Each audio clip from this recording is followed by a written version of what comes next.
ये अपन ने उधर दे दिया ताकि बच्चों को दिख जाएगा।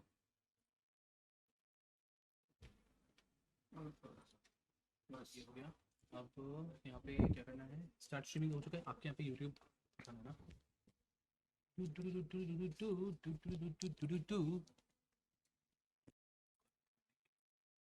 यस हो गया। Yes 1 2 3 check. आ गए सब। एक बार चेक करूं तो भूख लगी है सर। हाँ बोलना चाहते हैं बट कैसे बोले सर? क्यों अभी अभी जूस पिला दिया आपने? यस और नो? वरना घर में जब बैठते थे ये समय खाने का टाइम था, क्योंकि लेक्चर सामने सब पढ़ा रहे, मस्त बेकी खा रहे इधर, और बीच में कमेंट कर रहे सर एक बार फिर से रिपीट करो। और मैंने पूछा क्यों, ध्यान नहीं था? नहीं सर कोई तो आया था दरवाजे पर, दरवाजा खोलने चला गया था। अभी यहां पर ऐसा कोई बहाना नहीं चलेगा, फेस टू फेस में है। ऐसे आपके हंसते हुए चेहरे देखकर है ना, एक्चुअली तुम्हें बोला दिल को बहुत सुकून मिल रहा है, बहुत ज्यादा सुकून मिल रहा है। और शुभम सर ने जैसे आपको कहा, एक्चुअली हम बोलते हैं ना, एक आदमी जैसे तड़पता है, मछली जैसे तड़पती है पानी के बाहर आने के लिए, पानी के बाहर आने के बाद, वैसे ही हम लोग तड़प रहे थे आप लोगों से मिलने के लिए। और इसीलिए बस इसी कारणवश ये 3 दिन का सेशन प्लान किया। और हमारे यूट्यूब वाले स्टूडेंट्स डेफिनेटली से नाराज हो सकते हैं कि सर हमने क्या पाप किया था कि हमें क्रिकेट मैच नहीं मिल रहा है। आपको तो डे 2 और डे 3 अभी तक पता भी नहीं है, थोड़ा थोड़ा सिर्फ अंदेशा है। डे 2 में मैं आपको एक ऐसी जगह लेके जाऊंगा जहां पर पुणे के स्टूडेंट्स अक्सर जाना पसंद करते हैं। Any guesses? जहां पे अक्सर जो पुणे के अंदर स्टूडेंट्स आते हैं, जिनका ग्रुप जमता है, लड़के लड़कियां, अक्सर वहां पे जाना पसंद करते हैं। लोनावला, ओह लोनावला। आप कहां कहां पर गए हो मुझे समझ में आ रहा है, लोनावला।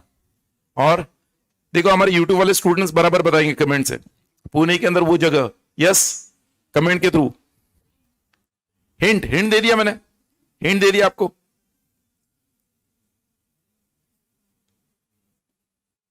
जो पानी वाली जगह, अच्छा थोड़ा सा उससे दूर है। क्या बात है, व्हाट इज द नेम?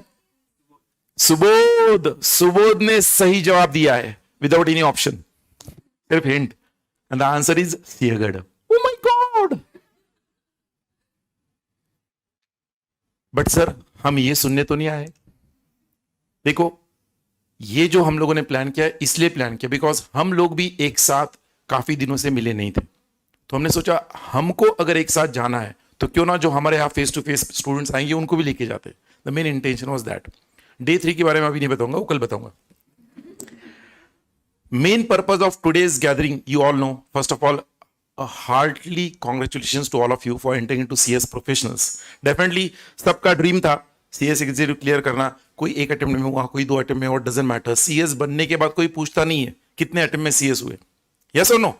तो आपकी जो भी सीएस एग्जीक्यूटिव की जर्नी थी वो अब आपको भूल जाना है। आपके सामने क्या है? CS professional.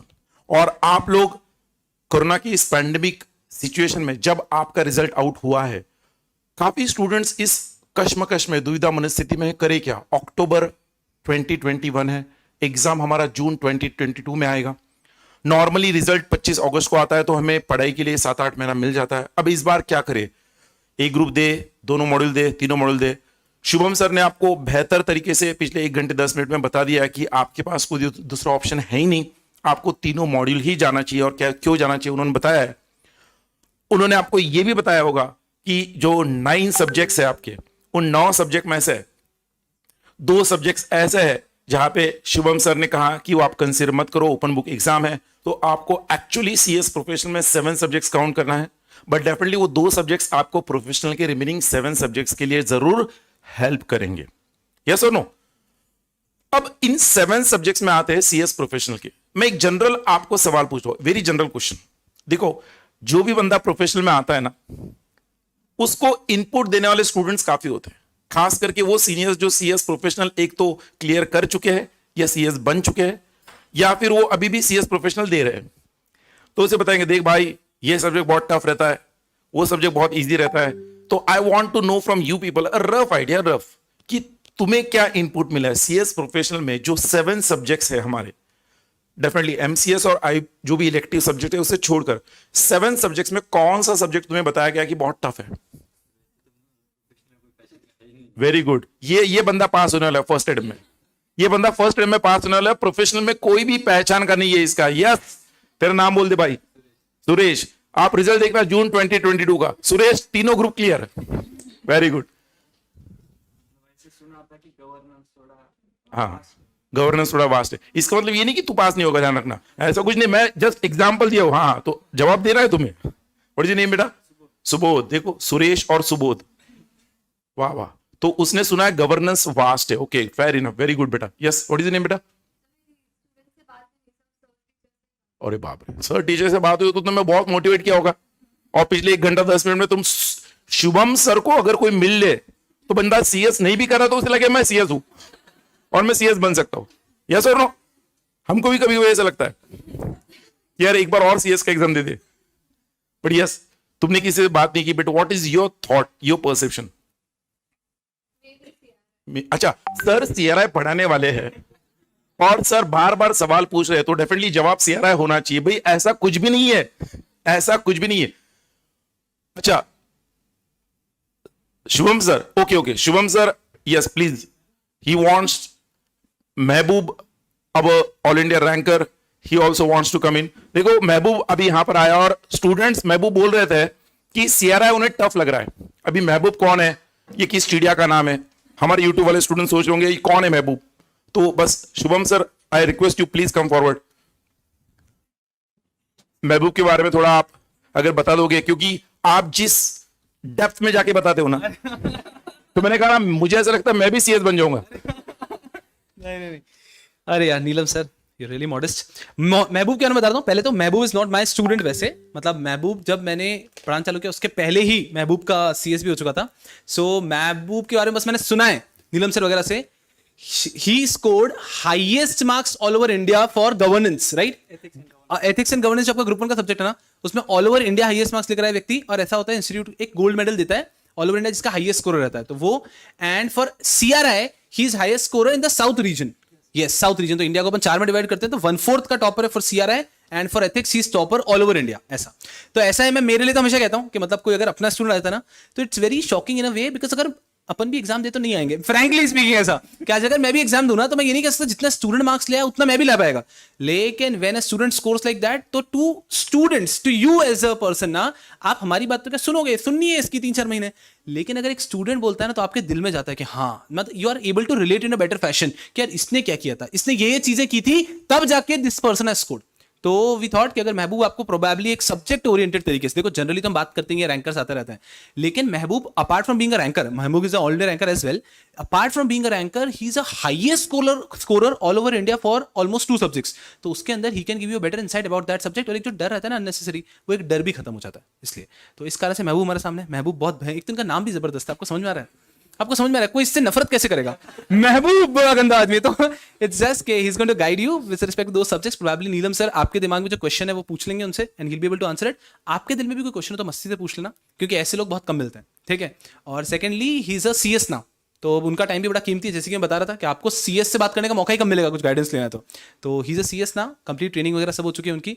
तो अभी के लिए आपको जो भी दिमाग में एग्जाम ओरिएंटेड पेपर कैसे लिखने वगैरह के डाउट होते हैं वो पूछ सकते हैं, और बाकी नीलम सर तो यहीं से गाइड करते रहेंगे। ओके, या thank you so much Mehboob for being here. Thank you Neelam sir. नहीं सर, महबूब के हाथ में हम माइक दे और वो स्टार्ट करे उससे पहले जस्ट 1 मिनट लेना चाहूंगा सबका महबूब के बारे में। अगर आप उसके पास अभी भी देखोगे, very down to earth personality, और more importantly very focused in what he wants to achieve in life. मैं आपको बता दूं, सीएस प्रोफेशनल के बारे में सब लोग महबूब का जरूर जिक्र करेंगे, उसकी तारीफ करेंगे, बट महबूब जब आपको बताएगा उसके सीएस एग्जीक्यूटिव की जर्नी के बारे में। सीएस एग्जीक्यूटिव में महबूब was not a ranker. Yes महबूब, और महबूब का जो एम था सीएस एग्जीक्यूटिव में रैंक लाना, वो हमने सीएस प्रोफेशनल के अंदर बहुत स्ट्रक्चर्ड तरीके से सिस्टमैटिकली उसको रैंक अचीव करने के लिए मदद की है पूरी टीम ने। तो महबूब उसके ऊपर बारे में थोड़ा बहुत आपको इन्फॉर्म करेगा। मुझे ज्यादा खुशी इस बात की है कि महबूब ने सीएस प्रोफेशनल के गवर्नेंस सब्जेक्ट में गोल्ड मेडल हासिल किया अक्रॉस इंडिया। और ये बात एक्चुअली मैं बोला मेरे दिल को बहुत सुकून दी गई। उसका अभी 23rd कब 23rd अक्टूबर को ICSI की तरफ से फेलिसिटेशन है जहां पे उसको गोल्ड मेडल दिया जाएगा। He is all India rank 13th। और कॉर्पोरेट रिस्ट्रक्चरिंग किसी ने जवाब दिया था ना, CRI के लिए इज द हाईएस्ट मार्क्स। कितने मार्क्स थे CRI में? 61 marks in southern reason SIRC CRI में, और गवर्नेंस में 78 मार्क्स। तो महबूब ज्यादा समय ना लेते हुए 1 मिनट में महबूब आपके साथ डिस्कशन स्टार्ट कर देगा। आपके जो भी सवाल है, मैंने आपको याद शुरू में पूछा था आपको कौन सा सब्जेक्ट टफ लगता है, तो प्लीज ये पोडियम ओपन है। मैं यूट्यूब पर भी हमारे जो फ्रेंड्स हैं उनके क्वेश्चंस तुम्हें पूछूंगा महबूब। You can start your discussion first. I'm really sorry. हाँ सर को जाना होगा, सर बहुत बिजी पर्सन है। आई नो नहीं, मैं कुछ खास चीज कहना चाह रहा था, फिर क्या वो दिमाग में रह जाता है। आप बच्चे कभी भी हाईएस्ट मार्क्स देखते हैं ना, तो हाईएस्ट मार्क्स हर एक अटेम्प्ट के अलग अलग होते रहते हैं। So when you will see ना कि प्रोबेबली CRI में कितने थे आपके 61, तो आपको अभी CRI में और मार्क्स भी दिखेंगे, मतलब लास्ट बैच के स्टूडेंट्स की भी ज्यादा आए हुए हैं, but it is with respect to that particular attempt ना। तो उस अटेम्प्ट में CRI का पेपर एक उस लेवल का था that 61 was highest. I hope you are understanding that. तो अपन ने ऐसा नहीं कि 61 एम बनेगा आपका, नहीं, एम 70-80। अभी मैंने कहा मार्क्स तो कुछ भी आते हैं आजकल, 80-85 आते हैं, बट उस अटेम्प्ट में नीलम सर के स्टूडेंट थे ये, और गवर्नेंस में कितने 78 आए। तो तब 78 ऑल ओवर इंडिया हाईएस्ट था। So at that given point of time, उस time पे 78 was the highest considering that particular paper. So you can keep a different benchmark as well. So what you need to learn is not that number, but the strategy. With the same strategy, you can score a 80 as well. Because paper अगर वैसा आएगा तो उसमें 80 भी possible है। तो इस चीज को माइंड में ध्यान रखना। And that'll be all. Thank you so much. अब बस पे जाता हूँ। आप कहाँ जा रहे हो? ओके, वो पेपर भी उनके पास। ओके, चलो। That'll be all from my side. Thank you so much. बिल्कुल इच्छा नहीं पड़ा, मुझे जाना ही होगा। ठीक है यार, चलो बाय। ये बहाना था, इनको कटना था।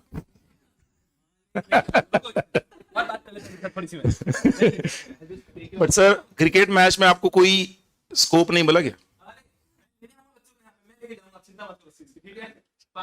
हाँ 5 बजे नहीं सर, 4:30 यस। ओके तुम ही बोलो यार, मैं क्या बोलूं। So first of all, I would like to thank Neelam sir, Shubham sir, and Inspire Academy for providing me this opportunity.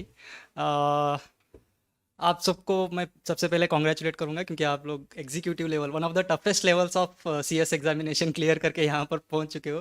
तो प्रोफेशनल इतना टफ नहीं है जितना आप सोच रहे हो। एग्जीक्यूटिव क्लियर कर चुके हो मतलब आप ऑलमोस्ट CS बन चुके हो, मतलब 60-70% सर। आधा टेंशन कम कर दिया तुमने। हाँ, क्योंकि जितने एफर्ट्स मैं बोलूंगा ऑनेस्टली, जितने एफर्ट्स मैंने एग्जीक्यूटिव में दिए थे उतने एफर्ट्स मैंने खुद प्रोफेशनल में नहीं लगाए थे, क्योंकि मुझे प्रॉपर गाइडेंस मिली थी प्रोफेशनल में। सर के पास हो गया, सौम्या मैडम, जो भी मतलब अपने फैकल्टी से इतना अच्छा गाइड किए थे कि सच में मुझे बहुत कम एफर्ट्स लगे थे। मतलब AIRB लाना मतलब इतना ये नहीं लगा। तो आप भी अगर भाई ऐसा ना लगे कि हमने प्रमोशन के लिए तुझे बुलाया। बच्चे बड़े स्मार्ट है।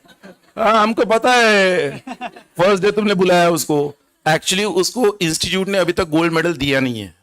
इंस्टीट्यूट ने कोरोना पैंडेमिक के कारण उसका गोल्ड मेडल का फेलिसिटेशन जो है ना वो पोस्टपोन किया है। अभी 23 अक्टूबर को रखा है और वो पुणे आज इंटरव्यू देने आया था। तो मैंने इट्स गोल्डन टाइम ना, इंटरव्यू देने आया कंपनी में, तो आजा भाई 5 मिनट बात कर ले। कोई प्रमोशन की जरूरत नहीं, ध्यान रखना।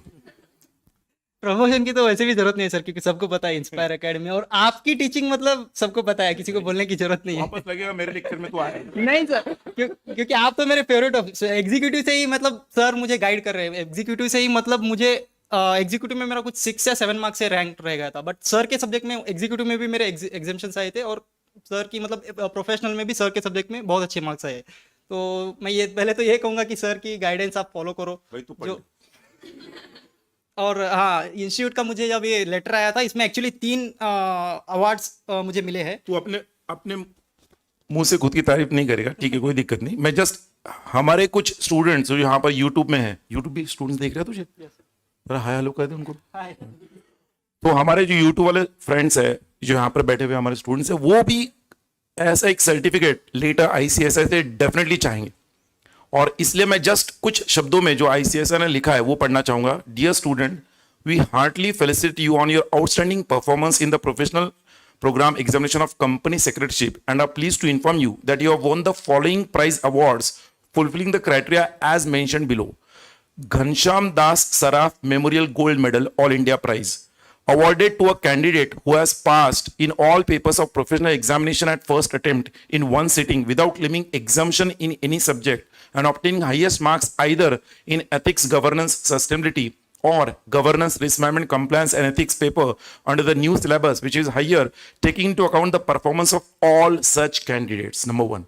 Second award, Sri Chakra Cash Award, Region Prize, awarded to a candidate who passes in all papers of professional exam at first attempt in one sitting without claiming exemption in any subject and obtaining the second highest percentage of marks in aggregate, taking into account the performance of all such successful candidates under the old as well as new syllabus from examination centers within the southern region. Number 3, SIRC Prize Award, Region Prize. ही हुबली से हो ना तुम? हुबली से हो, इसलिए SIRC में आता है. Awarded to a candidate who passes in all papers of the professional examination at first attempt in one sitting without claiming exemption in any subject and obtaining the highest marks either in CRI, old syllabus, or in corporate restructuring, insolvency, liquidation, winding up under the new syllabus, which was higher, taking into account the performance of all such candidates from examination centers within the southern region. और फिर address दिया, prize award will be presented to you at the convocation venue. We cordially invite you to attend the convocation to receive the awards. तो दोस्तों मैं again बता रहा हूं, महबूब यहां पर आया है, महबूब आपसे बात कर रहा है. उसको बुलाने का एकमात्र पर्पज यही है कि मैं अगले अटेम्प्ट का जब फिर से बैच स्टार्ट होगा, मैं दिल से बोलूं, मैं आप में से कुछ स्टूडेंट्स को यहां पर देखना चाहूंगा. मेरा कोई इंटेंशन नहीं है कि महबूब को गोल्ड मेडल मिला है तो भाई आपको भी मैं सपने दिखाऊं. बट महबूब ने गोल्ड मेडल अगर अचीव किया है और उसने वो ड्रीम उसका पूरा किया है, तो आप में से वो स्टूडेंट जो ये ड्रीम देखते हैं, आपको अगर वो ड्रीम देखना है तो आपको पहले जिसने अचीव किया है उससे मिलना बहुत जरूरी है. महबूब आपको सिर्फ कुछ शब्दों में हमारे ओवरऑल स्ट्रक्चर के बारे में बताएगा, CRI सब्जेक्ट के बारे में बताएगा, गवर्नेंस के बारे में बताएगा, और भी प्रोफेशनल के कुछ आपके सवाल होंगे उसके जवाब देगा, और उसके बाद हम ये सेशन को स्टार्ट करेंगे. आई होप अगर आपको भूख लगी भी है तो आपके सवाल रेडी होंगे और महबूब के जवाब तो वैसे भी रेडी होते ही है, कोई दिक्कत नहीं. Yes Mehboob, you can start. सबसे पहले तो मैं ये कहूँगा कि जो क्लास में वीकली टेस्ट वगैरह कंडक्ट करते हैं उसको अटेंड करो. उससे बहुत ज़्यादा मतलब इफेक्ट पड़ता है, क्योंकि जब आप सिर्फ पढ़ाई करते हो तो उसका कुछ फ़ायदा नहीं है. जब आप राइटिंग प्रैक्टिस करते हो तब उसका मतलब आपको एग्जाम में आइडिया आएगा कि एग्जाम में आपको आंसर्स प्रेजेंट कैसे करना है. क्योंकि कुछ लोग ऐसे होते हैं पढ़ते रहते बट आपको एग्जाम लिखने प्रेजेंट करने सबको नहीं आता. और आप एग्जीक्यूटिव क्लियर कर चुके हो मतलब आपको तो आता ही है मोस्टली. बट सर आपको कुछ ऐसे मतलब आंसर लिखने के जो सर की टेक्निक है, मैं एग्जीक्यूटिव से फॉलो करता हूँ सर की टेक्निक. जो केस स्टडी का फॉर्मेट है सर का, या फिर जो डायरेक्ट क्वेश्चंस को लिखते हैं सर, इंट्रोडक्शन, एक्सप्लेनेशन और कंक्लूजन फॉर्मेट में, तो ये फॉर्मेट आपको सर जैसे बोलते हैं वैसे फॉलो करो. और जो वीकली टेस्ट वगैरह कंडक्ट करते हैं क्लासेस में उसको अटेंड करो. तो इससे आपको क्या होगा कि ज़्यादा ये नहीं होगा कि लास्ट मोमेंट पे कुछ लोग ऐसे होते हैं कि लास्ट मोमेंट तक पूरा खींचते हैं. फिर वो मेरे फ्रेंड्स ही ऐसे थे जिन्होंने 3 ग्रुप देने का प्लान किया था बट वो प्रॉपर प्लानिंग नहीं हो पाई या फिर कुछ प्रॉब्लम हो सके, इसकी वजह से उन्होंने ड्रॉप किया. तो आपको पहले से ही होना चाहिए माइंड में कि 3 ग्रुप देना है मतलब 3 ग्रुप देना ही है. क्योंकि 3 ग्रुप देने से एक बहुत अच्छा बेनिफिट है कि ये आपको सेट ऑफ में से निकल जाते हैं. इवन मेरा खुद सेकंड ग्रुप सेट ऑफ से निकला है, 148 आए थे मेरे, और बाकी 2 सब ग्रुप के टोटल से सेट ऑफ होके मेरा रैंक आया था. तो ये एक 3 ग्रुप देने का सबसे अच्छा एडवांटेज होगा. और कोई भी सब्जेक्ट ऐसे मत सोचो कि टफ है या इजी है, क्योंकि हर सब्जेक्ट का अपना ही इंपॉर्टेंस होता है प्रोफेशनल में. और मैं तो ये बोलूँगा कि आप ऐसे मॉड्यूल वाइज प्लान करो, कि प्लानिंग प्रॉपर करो.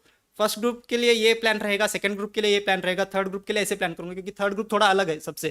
थर्ड ग्रुप में एक फंडिंग, बाकी 2 सब्जेक्ट जो ओपन बुक है, ओपन बुक को नेग्लेक्ट मत करो. बट थर्ड ग्रुप में ऐसे सोचता था कि स्कोरिंग सब्जेक्ट है, तो इसमें थर्ड ग्रुप में हम लोग 180 का टारगेट रखें, क्योंकि 180 का अगर थर्ड ग्रुप में आ जाता है तो फिर फर्स्ट और सेकंड में थोड़ा बहुत कम हो जाता है तो भी एग्रीगेट में निकल जाते हैं. और फर्स्ट ग्रुप और थर्ड ग्रुप थोड़ा अच्छे से टारगेट करो. सेकंड ग्रुप तो सर ने आपको बोला भी होगा कि थोड़ा कम स्कोरिंग है, क्योंकि जैसे मैंने भी बहुत लोगों का स्कोर देखा है 150 या 160 के रेंज में ही है. तो सेकंड ग्रुप थोड़ा कम स्कोरिंग है, बट ऐसा नहीं कि टफ है, ईजी है. बट थोड़ा मतलब क्वेश्चन पेपर हो गया, कुछ वैल्यूएशन शायद हो सकता है, बोल नहीं सकते. तो इसकी वजह से सेकंड ग्रुप में थोड़ा आपको एफर्ट डालने पड़ेंगे. तो सेकंड ग्रुप अगर सर कर रहे हैं तो फिर वो उनके हिसाब से करो, बहुत अच्छे से हो जाएगा, कुछ टेंशन लेने की ज़रूरत नहीं है. आपको कुछ अगर पूछना है तो पूछ सकते हो. स्पेसिफिक। मैं स्टूडेंट्स के बिहाफ पर जनरली एक तुम आने से पहले जो मेरा डिस्कशन हुआ था, और एकदम ये कोई स्क्रिप्टेड नहीं, जस्ट आउट ऑफ थॉट, मुझे ऐसा लग रहा है जनरली हमने देखा है महबूब, जैसे तुम भी प्रोफेशनल में थे, जब बंदा प्रोफेशनल की तैयारी स्टार्ट करता है ना, उसके माइंड में पहला सवाल रहता है कि मैंने तीनों मॉडल देना चाहिए कि नहीं देना चाहिए। अब इंस्पायर में आपने ज्वाइन किया तो ये चीज तो आपके दिमाग में क्लियर है कि आपको तीनों मॉडल देना है, इसमें तो कोई दो राय है ही नहीं। हाँ, सब्जेक्ट टू सम अनसर्टनिटीज, मान लो किसी के ऊपर कोई जिम्मेदारी है घर में, किसी को फैमिली को अटेंड करना पड़ता है, किसी के घर में उसको मान लो कोई और काम करना पड़ता है, तो definitely you can give a second thought. But अगर आपके पेरेंट्स ने आपको बताया है कि भैया अगले 7-8 महीने तुम सिर्फ पढ़ाई करो, तुम्हें और कोई जिम्मेदारी नहीं लेनी है, तो आपने तीनों मॉड्यूल ही देना चाहिए। स्टूडेंट्स के पॉइंट ऑफ व्यू से मेरा एक सवाल ये है, जैसे तुमने भी कहा कि मॉड्यूल 2 स्कोरिंग के लिए थोड़ा टफ है, करेक्ट, लेस स्कोरिंग है, बट जैसे स्टूडेंट समझते गवर्नेंस की क्लास लेनी चाहिए नहीं लेनी चाहिए, एक सवाल होता है, गवर्नेंस वास्ट है बट क्लास लेनी चाहिए नहीं लेनी चाहिए, एक थॉट स्टूडेंट्स के दिमाग में होता है जनरली। फिर स्टूडेंट सोचते इलेक्टिव सब्जेक्ट में, मान लो इलेक्टिव सब्जेक्ट जो चूज करते हैं उसकी क्लास लेनी चाहिए नहीं लेनी चाहिए, उसके बारे में भी मैं चाहूंगा कि तुम बताओ, क्योंकि क्या होता है, देखो एक टीचर आपको बताएगा भैया आप लो क्लास, बट मैं चाहता हूं कि ये प्लेटफॉर्म आप अगर हम यूज कर रहे हैं तो एक अनबायस्ड ओपिनियन आपके पास आए, और हम कभी नहीं चाहेंगे कि भैया हम आपको कहे इसलिए आप क्लास लगाओ। अगर आपको लगे महबूब की बातों से कुछ अच्छा है, कुछ गलत है, कुछ सही है, तो आप उसे बेझिझक पूछ सकते हो। मेरा एक जो जनरल मेरे स्टूडेंट्स पूछते हैं मुझे कि सर क्या करें, हम गवर्नेंस की क्लास लगाए क्या, हम इलेक्टिव सब्जेक्ट की क्लास लगाए क्या, इसके ऊपर थोड़ा बहुत तुम बताओ महबूब।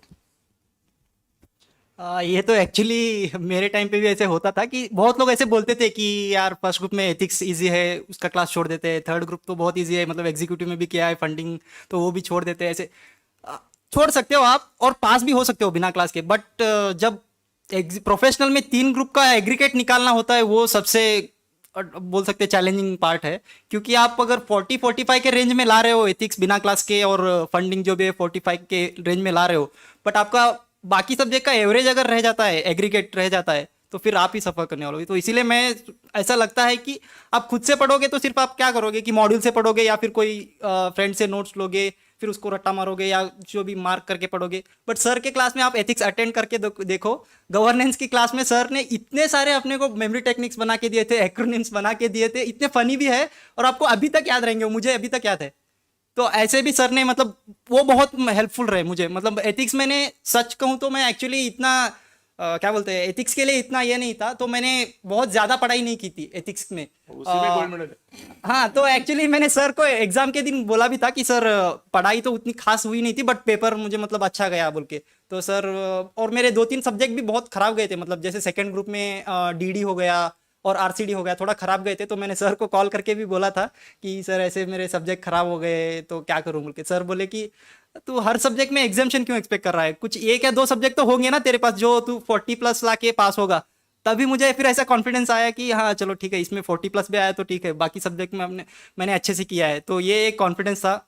और मैं ये कहूँगा कि आप बिना क्लास के कर सकते हो, but it is totally left to you, क्योंकि एग्रीगेट में अगर लाना है तो फिर मैं रेकमेंड करता हूँ क्लास करो, क्योंकि मैंने तो सारे सब्जेक्ट के क्लास किए थे, इंस्पायर से ही किए थे। तो वो मुझे बहुत हेल्पफुल रहा।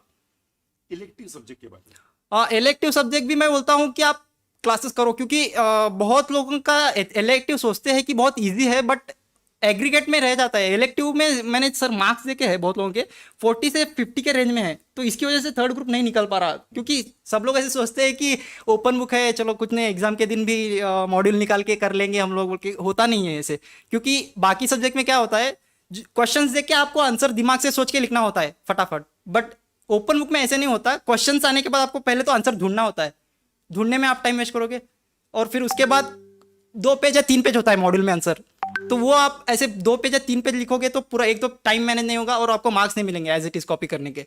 तो जब क्लास करोगे तो आप उसका ये बेनिफिट ये रहेगा कि सबसे पहले तो आपका टाइम से होगा, कि जैसे एमसीएस में होगा, जैसे शुभम सर ने कुछ ये बताए होंगे कि इस टाइप का क्वेश्चन आने पर यहाँ से निकाल के देखना ऐसे, तो एक तो आपका टाइम से हो जाएगा, डायरेक्टली आप उसी सेक्शन में जाओगे, उसी पेजेस में आपको पहुंच जाओगे, बहुत कम टाइम लगेगा ढूंढने में। और सेकंड ये होगा कि आंसर जो राइटिंग है ओपन बुक में बहुत मैटर करता है, क्योंकि आप एज इट इज जो मॉड्यूल में दिया है उसको कॉपी करके नहीं लिख सकते, क्योंकि अगर ऐसे कॉपी करोगे तो सब लोग भी कॉपी करके ही लिखेंगे ना, तो इंस्टीट्यूट मार्क्स नहीं देगा सबको एक जैसे मार्क्स देगा, और 35-40 के रेंज में ऐसे मार्क्स देते हैं। तो एक वो भी प्लान करना है आपको कि अगर 2 पेज का मॉड्यूल में आंसर है तो आप इसको इसका क्रक्स निकाल के लिखोगे, इसको या फिर एक पेज में या फिर पॉइंट वाइज फॉर्म में, या फिर जैसे मैंने बोला सर का इंट्रोडक्शन, एक्सप्लेनेशन, कंक्लूजन, इस फॉर्मेट में जब लिखोगे तब इम्प्रेस होगे वो इंस्टीट्यूट वाले, तो उसके आपको मार्क्स मिलते हैं एक्चुअली। आप ऐसे ही डायरेक्टली कॉपी करके आओगे तो फिर ऑब्वियसली मार्क्स नहीं मिलेंगे, क्योंकि आप भी सोच के देखो प्रोफेशनल लेवल मतलब सीएस का फाइनल लेवल पे आपको सिर्फ कॉपी करने के मार्क्स क्यों देगा इंस्टीट्यूट।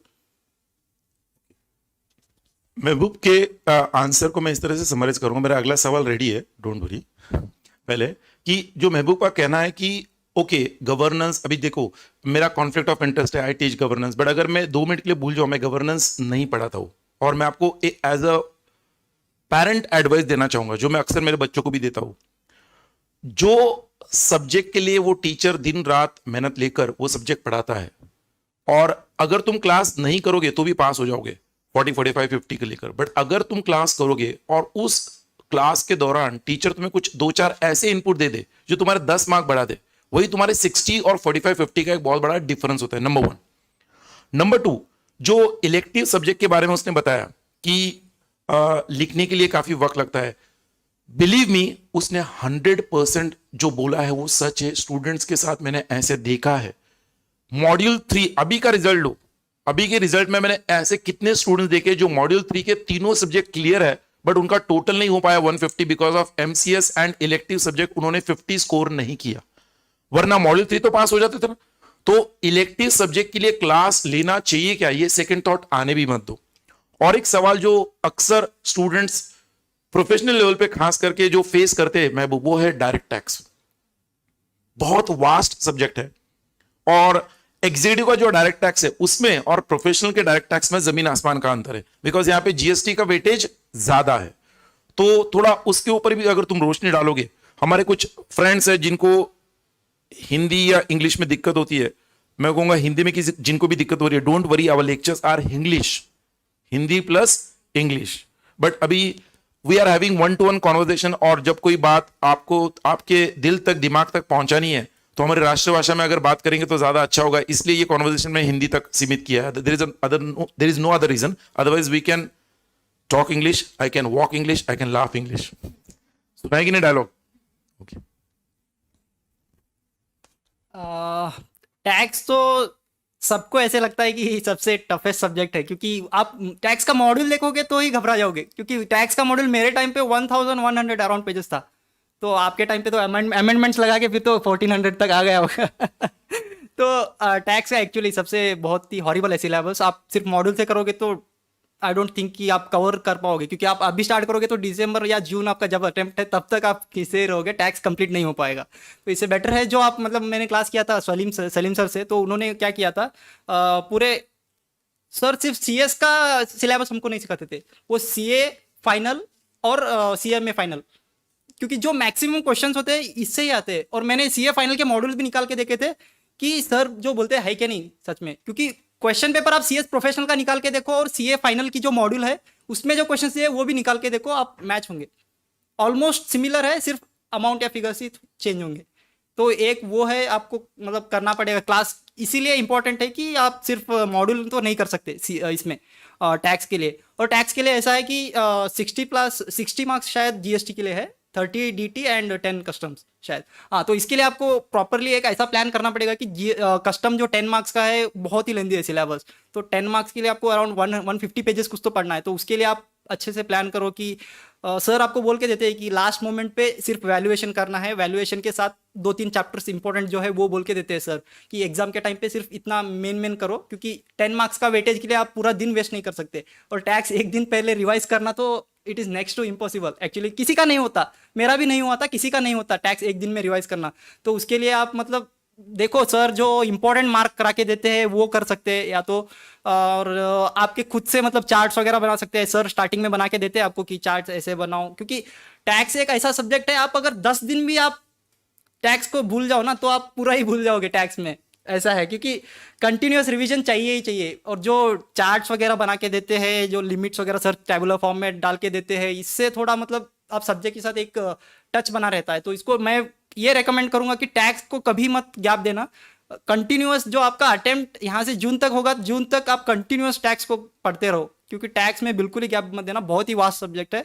और टैक्स मेरा फेवरेट सब्जेक्ट था, इसीलिए मैंने मतलब बहुत क्यूरियोसिटी से किया था टैक्स में। तो आप भी कर सकते हो, मतलब टैक्स में 60 लाना कुछ टफ नहीं है, बट प्रॉपर एक ये होता है कि आंसर्स को कैसे प्रेजेंट करना, क्योंकि आप एमसीक्यू मोड, आप आई थिंक एमसीक्यू सीख के आए हो एग्जीक्यूटिव में, तो ये एक थोड़ा प्रॉब्लम होता है कि हम लोग वहाँ पे सिर्फ आंसर लाना इंपॉर्टेंट होता है, बट इसमें जो प्रेजेंट करते हो आप answer, the way of presenting, वो एक्चुअली मैटर करता है टैक्स में।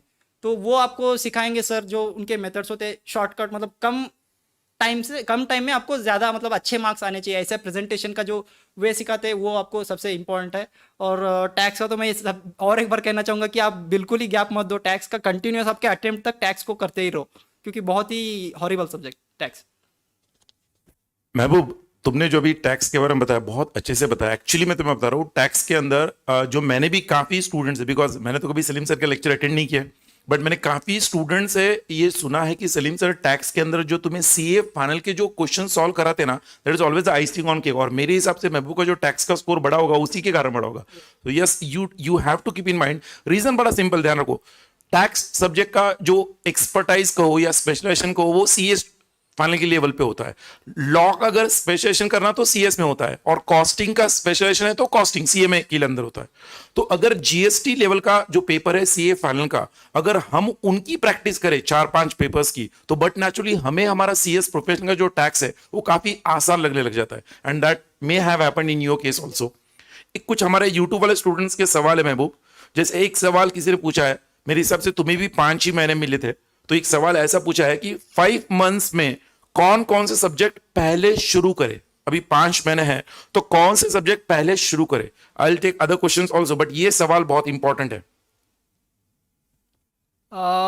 5 महीने है, मतलब मैं तो ये बोलूँगा 5 महीने हो या 10 महीने हो, बट आप ऐसे सब्जेक्ट पहले स्टार्ट करो जिसपे जो आपको इंटरेस्टिंग लगता हो और जो आपको इजी लगता हो। सबसे पहले इसका ये बेनिफिट ये है कि आपका मोरल बूस्ट हो जाता है, मोटिवेटेड रहते हो, और आपको एक खुशी रहती है कि मैंने एक सब्जेक्ट खत्म कर दिया। तो मैंने क्या किया था, सबसे पहले जो अपना सेक्रेटरी ऑडिट सब्जेक्ट है, इसको मैंने मैम का स्टार्ट करने से पहले ही एक बार खत्म कर दिया था पढ़ के, क्योंकि भाई तुमने पढ़ के खत्म किया था, इनका रिजल्ट लगा है और इनका एग्जाम 5 महीनों में है, तो ये समझ के चल। तो तुझे अभी 5 महीना, मतलब मैं कहूंगा देखो अक्टूबर हम लोग आज है, करेक्ट, तुम्हारी बात हमें एक एवरेज स्टूडेंट के पॉइंट ऑफ व्यू से, अगर 5 महीने 1 जनवरी से 31 मई है और अभी नवंबर दिसंबर, तो 7 महीना पकड़ के चलो तुम, 7 मंथ्स। तो ये 7 मंथ्स में अगर हमारे इन बच्चों को प्रॉपर प्लानिंग के साथ इन 9 सब्जेक्ट की क्लासेस कंप्लीट करनी है विथ प्रॉपर स्टडीज, हम तो बता नहीं वाले, बट एज अ स्टूडेंट तुम्हारा क्या थॉट है, तुम इस जगह पे होते, बिकॉज तुम रैंकर हो, हम 2003 पास आउट है, तुम अभी रिसेंट पास आउट हो, तो तुम इस जगह होते तो तुम क्या करते। सबसे पहले तो टैक्स ऑब्वियसली, फर्स्ट ग्रुप से टैक्स और एथिक्स, क्योंकि एथिक्स स्कोरिंग है और टैक्स थोड़ा टफ है, तो आपको दोनों ही ये करना पड़ेगा। और सेकंड ग्रुप में सीआरआई बहुत ही इंटरेस्टिंग है। सीआरआई एक्चुअली सब्जेक्ट देखने के लिए ऐसे टफ लगता है, बट आप सर से एक बार पढ़ के देखो, बहुत इंटरेस्टिंग है। सर जो रियल लाइफ एग्जांपल्स होते हैं, जैसे वोडाफोन आइडिया मर्जर वगैरह, बहुत ही इन डिटेल में एक्सप्लेन करते हैं आपको, तो उससे एक आइडिया मिल जाता है कि एक्चुअल में होता कैसे है कॉर्पोरेट रिस्ट्रक्चरिंग। और सेकंड पार्ट जो है इसका इंसॉल्वेंसी आप कर रहे हो ना सर, शायद आप ही लेते हो, तो इंसॉल्वेंसी सर ने इतना मतलब अपने को पूरा चार्ट में बना के दिया था। मॉडल से आप देखोगे तो कुछ 300 या 350 पेजेस का होगा, सर ने अपने को बहुत ही कम पेजेस में, हार्डली 90 या 100 पेजेस में पूरा चार्ट के फॉर्मेट में बना के दिया था। तो उससे क्या होता है कि वो पूरा आईबीसी जो है पूरा स्टोरी बना के दिमाग में बैठ जाता है आपके। तो उससे आपको सेकंड ग्रुप में अगर आप आईबीसी कर रहे हो, तो फिर आपका थर्ड में जो आप ओपन बुक ले रहे हो आईबीसी, तो वो हो जाती है। तो उससे 2 सब्जेक्ट ऑलरेडी हो गए, सीआरआई के साथ साथ सेकंड ग्रुप का, और थर्ड ग्रुप का एक सब्जेक्ट भी हो गया। और सेकंड ग्रुप में और एक मैं बोलूँगा कि आरसीडी जो सब्जेक्ट है उसमें थोड़ा एफर्ट चाहिए आपको, क्योंकि उसमें पेनल्टीज वगैरह बहुत है, और पूरा क्वेश्चन जो है almost 90% sir case study format का ही आता है। तो उसमें एक तो आपको टाइम मैनेजमेंट सीखना पड़ेगा, और जो आपको फॉर्मेट यूज़ करना है, कैसे आंसर प्रेजेंट करना है उसमें, कि वो एक अकेला ऐसा सब्जेक्ट है, मुझे ऐसा लगता है, आपका भी अलग हो सकता है, कि उस सब्जेक्ट में आपको कुछ भी रट्टा नहीं मारना और ना ही कुछ याद करना है, बट उस सब्जेक्ट में ईच एंड एवरी प्रोविजन को इन डेप्थ में समझना है, क्योंकि उसमें सबसे ज़्यादा जो मैटर करता है as per my understanding is interpretation, है ना सर। क्योंकि वहाँ पे और एंड शाल सिर्फ इतने वर्ड्स में बहुत सारे मिस्टेक कराते हैं हम लोग, तो वो जो है सबसे ज़्यादा आपको इंपॉर्टेंस देना पड़ेगा आरसीडी सब्जेक्ट। और थर्ड ग्रुप में ऑब्वियसली फंडिंग सबका फेवरेट ही होगा, और शुभम सर सिखा रहे तो फिर मैं क्या क्या बोलूँ। फंडिंग सब्जेक्ट बहुत ही इंटरेस्टिंग भी है, और शुभम सर कर रहे तो फिर ऑब्वियसली मैं तो बोलूँगा कि सबके 60+ आएंगे ही आएंगे शुभम सर से, अगर आप क्लास कर रहे हो तो, क्योंकि आपको भी पता होगा कि उनकी टीचिंग भी कैसे है। ओपन बुक में ऐसे बोलूँगा कि आप एग्ज़ाम से 2 महीने पहले भी आप रख सकते हो, left to you actually. But मेरा ऐसा था कि मैंने स्टार्टिंग में एक बार ऐसे ऊपर ऊपर से किया था, फिर लास्ट में मैंने एग्जाम से 1-1.5 महीने पहले ही स्टार्ट किया था ओपन बुक के लिए, क्योंकि बाकी सब्जेक्ट में मुझे मतलब थोड़ा अच्छे से ये करना था। और ओपन बुक के लिए मेरे पास ऐसा था कि कुछ और प्लान्स थे, जैसे सर की मेरा लेबर लॉ था, तो मैंने इसमें एग्जीक्यूटिव में हम लोगों को एक सब्जेक्ट था बोल चला, उसमें ILGL बोल के, industrial labour and general law बोल के, तो वो मैंने सर की नोट्स मेरे पास थी, तो इसीलिए मुझे वो कॉन्फिडेंस था कि लास्ट मोमेंट पे भी हो जाएगा बोल के, क्योंकि उसमें सर ने पूरा मतलब पॉइंट फॉर्मेट में बहुत अच्छे से ये किया था, तो वो मेरे पास थी, इसीलिए मैंने उसका लेबर लॉ को किया ही नहीं था बिल्कुल एग्जाम। मतलब आई थिंक मैंने नवंबर लास्ट वीक में स्टार्ट किया होगा उसको, दिसंबर में जब एग्जाम थी मेरी। और जो ये है MCS में भी ऑब्वियसली हर एक केस स्टडी को आपको याद रखना होता है, क्योंकि आप देखोगे तो ऑलमोस्ट 300 या 400 केस स्टडीज होंगे आपको, तो उसमें से हर एक केस स्टडी याद रखना it is actually not easy. तो एक मैंने ऐसे बनाया था कि जो आपको सर गाइड करते हैं बाद में शायद ये करके देते हैं, मास्टर इंडेक्स बना के देते हैं, जैसे कोई अगर केस स्टडी आया तो एग्जैक्टली आपको उसी पेज में जाना पड़ेगा, तो उससे टाइम से होता है, और उसको कैसे लिखना है ये सर बना के देते हैं, मतलब शुभम सर ऑब्वियसली करके देते हैं, तो वो आप प्रेफर करो। और ये होगा मेरा कि फर्स्ट ग्रुप में एथिक्स और ये टैक्स, और सेकंड में CRI and RCD, and third में फंडिंग। ऑब्वियसली ये 5 सब्जेक्ट में पे मैं फोकस करूंगा, क्योंकि अगर इसमें अगर आपका अच्छे मार्क्स आ गए तो फिर आपके तीनों ग्रुप ऑब्वियसली निकलने ही हैं। किसी को कुछ पूछना है? यस बेटा। ओके, एथिक्स में तुम्हारा स्ट्रेटेजी क्या था? मैं कुछ सवाल यहाँ पे भी लूंगा। भाई सुधांशु, प्रकाश, दोस्तों पहले ही दिन सारे सवालों की जवाब ले लोगी क्या? थोड़ा सा पेशेंस इज पावर बेटा, सब्र करो। कल भी मुझे पढ़ाना है, परसों ही पढ़ाना है, तुम्हारे हर सवाल का जवाब दूंगा, डोंट वरी। हाँ प्रकाश, यस सुधांशु, थम्स अप चाहिए तुम लोगों से। यस, तुम्हारा सवाल है कि एथिक्स को कैसे स्ट्रेटेजी तुमने फॉलो किया था? भाई गोल्ड मेडल है मुझे भी नहीं मिला। एथिक्स में ऐसा था कि आप मॉड्यूल निकाल के देखोगे तो पूरा आपको पैराग्राफ फॉर्मेट में ही दिखेगा, जो स्पेशली जो गवर्नेंस का पार्ट है, गवर्नेंस का एंड एथिक्स का लास्ट वाला पार्ट पूरा ऑलमोस्ट यही है सर, पैराग्राफ फॉर्मेट में ही है, तो आप पढ़ोगे तो फिर वो ऐसे ये होगा। गवर्नेंस में आपको बोलूँगा, अगर आप स्टार्टिंग में आप गवर्नेंस स्टार्ट कर रहे हो तो आपको लगेगा कि जो हम पढ़ रहे हैं वही आ रहा है, रिपीट वही हो रहा है, क्योंकि ऑलमोस्ट जो पॉइंट्स है वो सिमिलर ही लगेंगे आपको गवर्नेंस जब पढ़ते जाओगे आप। तो सर ने ऐसे क्या किया था कि एथिक्स में हर आंसर के लिए कुछ एक्रोनिम जैसे बनाया था, या फिर मेमोरी टेक्निक बनाई थी, और या फिर हर पॉइंट के लिए हर आंसर के लिए पॉइंट वाइज आंसर्स हम लोगों को बना के दिए थे। तो इससे क्या होता था, और सर ने कुछ कभी ऐसे भी हम लोगों को एक टेक्निक ये भी सिखाई थी कि जैसे 2-3 टॉपिक्स है जो सिमिलर है, तो उसके लिए आप एक आंसर स्टैंडर्ड आंसर बना के जा सकते हो, कि अगर आपको थोड़ा बहुत मतलब याद करने में परेशानी हो रही है तो इस कोई भी आंसर आ जाए, 3-4 क्वेश्चंस के लिए एक आंसर बना के देते थे, तो इसके लिए कोई भी क्वेश्चन आ जाए तो आप ये आंसर लिख के आ सकते हो, और वो सिमिलर मतलब ऑलमोस्ट पॉइंट्स कवर्ड रहते थे, इसीलिए आपको मार्क्स भी मिलते थे।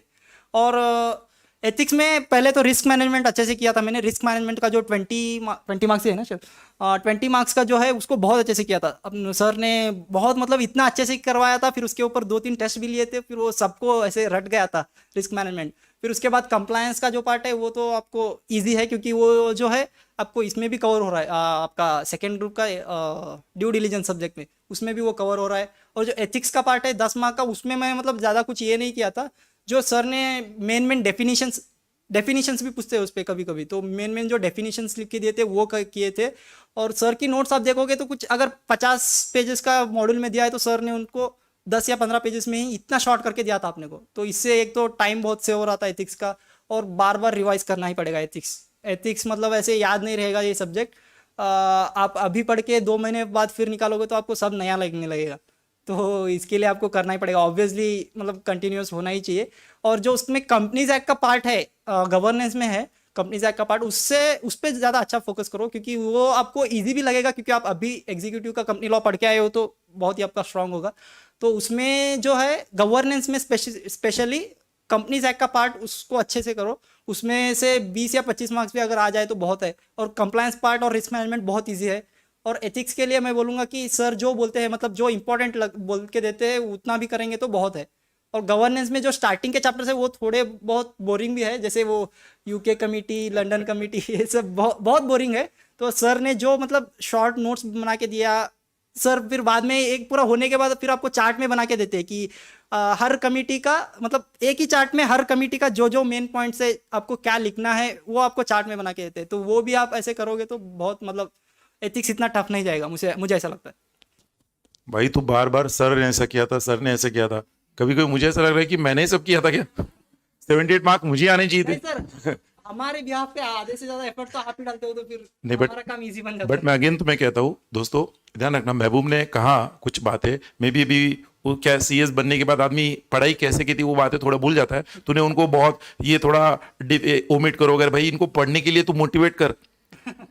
सब पढ़ना है, सब पढ़ना है सब पढ़ना है। है। तो नहीं करना है कुछ भी। नहीं, पहले दिन अगर मैं आपको बताऊंगा बेटा यही कर लेना, तो फिर वो बोलते ना लास्ट बॉल पे 6 मारने का मजा नहीं आएगा ना। तो लास्ट बॉल पे 6 मारने के बाद जब जीतते हैं तो वो मजा कुछ और होता है। तो वो आखिरी के बॉल का जो सस्पेंस है ना हम अभी बरकरार रखेंगे। और yes, anyone wants to ask any specific question पढ़ाई को लेकर? यस, काफी तुम्हारे थॉट प्रोसेस क्लियर है सबका? मेरे कुछ दोस्त है यहाँ पर, वो बार बार पूछ रहे sir I am poor in Hindi, can I buy lectures? I am poor in Hindi, can I buy lectures? Bhanu Teja, Bhanu बेटा don't worry, our lectures are in English, our notes are in English, you have tried the paper in English, and I can speak English, I can walk English, I can talk English, I can laugh English. So Bhanu beta, I hope your question is being replied, your answer, I have given the answer to your question. Tax कैसे prepare किया था 1 day before exam? निराली madam, Salim sir के लिए कुछ रखो, Salim sir बताएंगे तुम्हें, डोंट वरी बेटा। सुमित सर, एग्जीक्यूटिव मॉडल 2 के लाइव लेक्चर कब से चालू होने वाले हैं? कमिंग सून सुमित भाई, जल्दी बताऊंगा तुमको। तो यस, विद दैट नोट मैं महबूब को टाटा बाय बाय कहूंगा, और महबूब कुछ थोड़ी क्षणों में हम बाहर मिलते हैं। महबूब को आज इंटरव्यू के लिए जाना है, थोड़ा इंटरव्यू के लिए भी गाइड करना पड़ेगा उसे, कैसे करना है, क्या करना है। तो जैसे हमारा ये सेशन एंड होता है मैं बाहर आके तुम्हें बताता हूँ, ठीक है बेटा? Thank you very much. काश मुझे भी मिलता। बट एनीवेज, होता है ना, एक टीचर का सबसे बड़ा जो खुशी होती है, टीचर की जगह उसका स्टूडेंट जब वो अचीव करे, तो मैं आपको दिल से बोल रहा हूँ, इतना खुश हुआ था मैं जब उसका गोल्ड मेडल का वो सुनकर कि यार चलो सुकून मिला कि जो मेहनत लेते हैं उसका फल मिला।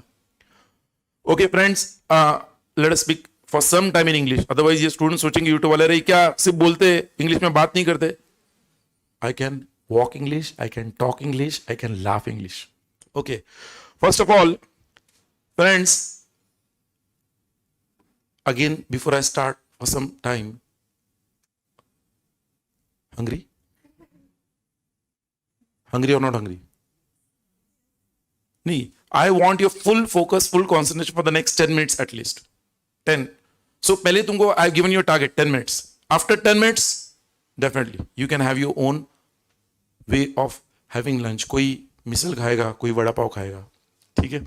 Anyways, दोस्तों, I'll be teaching you corporate restructuring, insolvency, liquidation, winding up, model 2 subject. Then resolution of corporate disputes, again a model 2 subject, and model 1 ka governance, risk management, compliance and ethics. Now we come to the discussion, sir, how exactly we're going to approach for CRI, because we have learned from many of our friends, seniors, that CRI is a very vast subject and it's very difficult to score. Not because I am teaching it, but believe me, the students will be appearing in December 21 exam right now. You can ask them notes which I have given to them, because the same module is applicable for your exam also, June 22. We have curtailed the module of almost 750 pages in not more than 160 handwritten notes pages. That too covering each and every minute case study and concept that has been given in the module. Now, how is that possible? Because for that purpose only, we'll be having day-to-day discussions. A very small example, if I want to share with you, you all have heard about Tata's dream car Nano. You all have heard. Nano का जो production है, it has been stopped now. You know that. But when Nano was being launched, do you know that story? What happened in Nano? Why Nano's production was stopped? That is a case study in corporate restructuring. What happened was, in just 2 minutes, we'll share. Nano's production was going to be started in Nandigram, West Bengal, Singur. That place was being finalized for Nano's production. But there was a protest, there was a boycott, and Mamta Banerjee, along with some of the local politicians in Nandigram and Singur, protested Nano's production in West Bengal, saying that farmers' land was allotted to the production capacity that was going to be installed over there for Nano's production, and that's the reason they boycotted, protested. So Ratan Tata had to give up.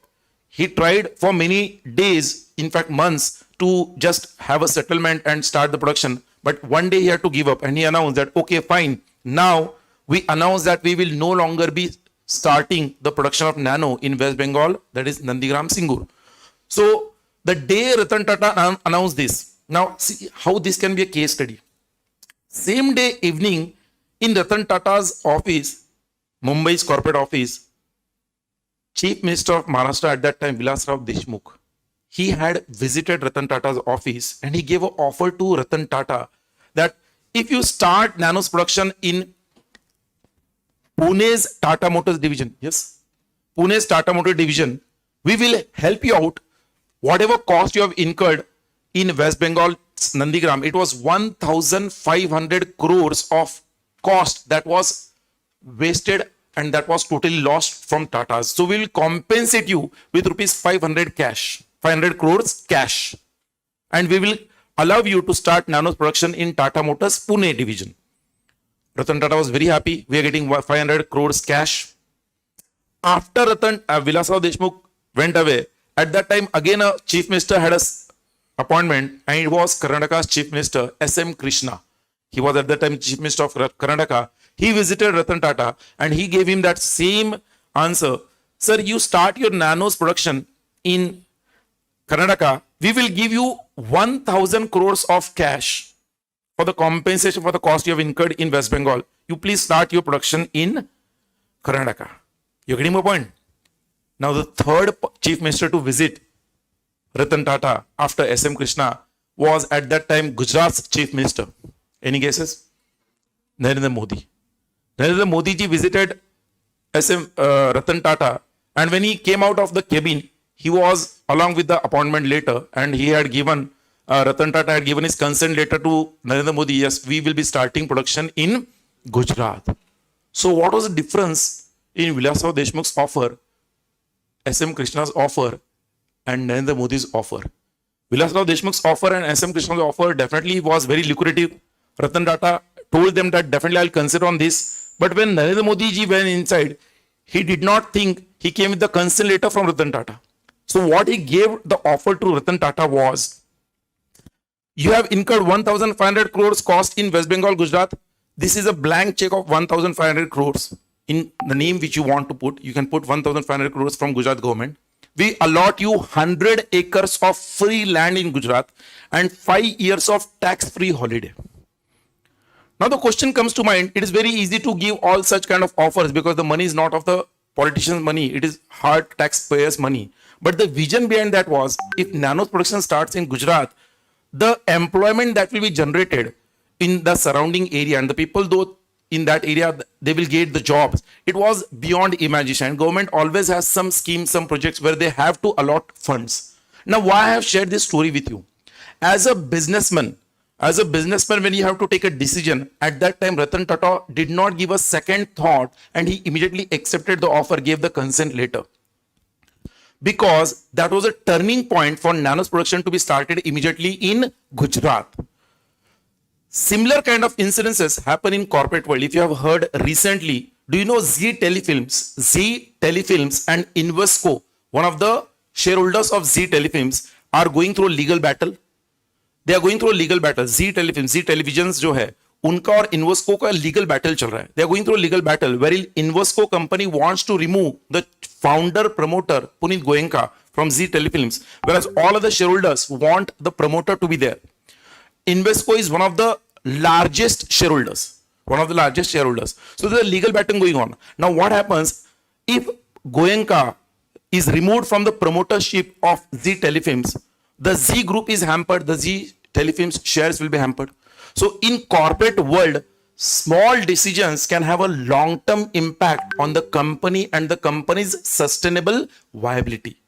Corporate restructuring is such a phenomenon wherein if you do the restructuring in a proper way, then Vodafone Idea, the merger would have been a successful merger. But today we say Vodafone Idea merger was not successful because the restructuring was not done in a proper way. Restructuring kya hai? If you ask me, I'll say it is a simple way to achieve growth without taking much efforts. आजकल के इस fast food के जमाने में, in today's fast food world, every student, every person, every human being wants to grow fast in life, and that too with smart work. Restructuring is a corporate restructuring is a way wherein inorganic तरीके से, inorganic way your organization grows. If you ask me, before corporate restructuring was being popular in India, it was organic growth that was being achieved by corporates. That was before the 1991 new industrial policy. Wherein in India there was an industrial Raj. For any company, for any industry to be started in India, you need to have license from government. But after the 1991 new industrial policy, when liberalization, privatization and globalization came into picture, new industrial policy के उस particular हम कह सकते हैं drastic change के कारण we can say inorganic way of doing businesses and growing your business came up in India fast. And in today's globalized world, if you ask me, every big company like Reliance Industries also has grown only and only through inorganic growth, that is restructuring. If Reliance will not have done restructuring of its Reliance Jio platform by taking investors from Facebook and Google, then Reliance stock price would not have been at that level which is today it is. The reason being, corporate restructuring, if you ask me, is reorganization of a company. What I'm saying, corporate restructuring is a reorganization of a company for better efficiency or better profitability. For better efficiency of a better profitability. At the same time, it helps the company to adapt to the dynamic or changing environment. Corporate restructuring क्यों करते हैं? For better efficiency or better profitability, or to help the organization to adapt with the changing environment. Even though Vodafone Idea merger was a failure, still Vodafone Idea is struggling hard for restructuring for survival in the telecom industry, and for that the government is also trying to support them, because if two players are remaining, then it will be an oligopoly. Already it is an oligopolistic market. I hope you all know what is oligopoly. So that is the reason behind it. There are many practical examples which we are going to discuss, and what I want to say you over here is that hum log in this journey of corporate restructuring, there are in all 26 chapters in CRI, 13 chapters in corporate restructuring, 13 chapters in insolvency. But we are going to study all the 13 chapters of corporate restructuring in a different way. Your module has an index of 1 to 13, but I never teach in the same sequence of 1 to 13. My sequence is totally different. I go in a different way because I have connected all the 13 chapters in a different way. One chapter, for example, chapter number 1 and 2, if they are linked, after chapter number 2, I directly go to chapter number 13. Thereafter chapter number 12. Then I go to chapter number 4. So the reason being is that I want students to study in the same manner the way I'll be teaching in the lectures. I hope you're getting me. I can't give you that much energy or roller coaster feeling like Shubham sir used to be, oh, dosto, ye wo. I can just try to groom you and try to mentor you exactly how the journey will go. It's already high time. I'll not take much of your time today. But yes, आज जैसे sir ने भी कहा, today being the first day, we have not learned that much, but we have understood many things and our concepts have got clear where exactly we need to proceed in the next 7 months. I hope every student in this classroom, every person on YouTube who is attending this lecture has a thought process which is very much clear ki where I need to put myself in the next 7 months as far as module 1, module 2, module 3 is concerned. Friends, again, before we stop for the day, 1 minute I'll take yours. Don't think too much what strategy you must have for all the 3 modules. Don't think too much which elective subject you must choose for. I'll say just go with the flow. If you trust someone, trust blindly.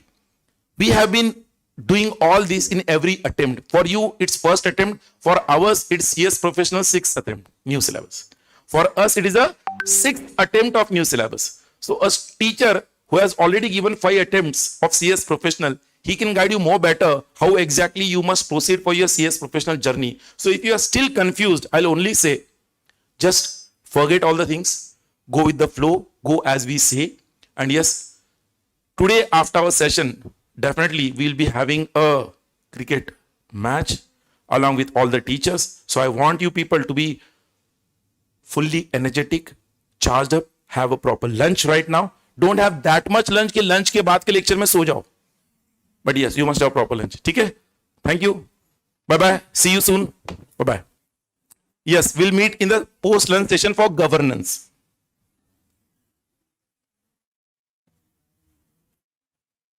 हाँ भाई दीप, Sierra का duration, lectures, कौन से lecture में क्या पढ़ाऊंगा, सब दे दूंगा तुम्हें. डोंट वरी बेटा, सब everything I will provide you. Yes written notes will be provided बेटा. जानिल. Okay, provide you can. ठीक है, I have answered most of the important questions I feel so. Thank you Nirali. Bye bye. एक 40 minute का lunch break ले लो, 40-45